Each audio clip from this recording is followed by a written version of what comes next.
Evangelism is simply the announcement of good news. It's the sharing of what God has accomplished in Jesus Christ.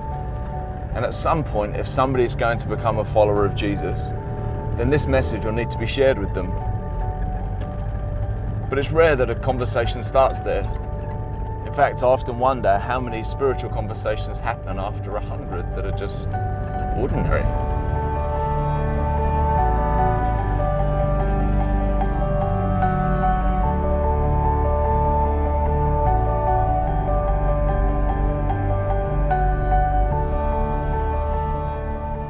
So how do we actually have spiritual conversations? Often people avoid evangelism because they don't know what to say. And yet where the journey begins is with something that we can all do. Listen. In the days when people sent telegrams, Wellington had 2 radio stations connecting it to the world. One to send transmissions and the other to receive. This one, built in 1944, was known as the Ears because its only function was to listen.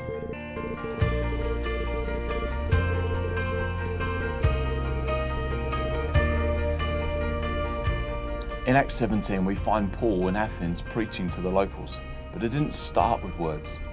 Paul says, "I see that in every way you are very religious, for as I walked around and looked carefully at your objects of worship, I even found an altar with this inscription, to an unknown God."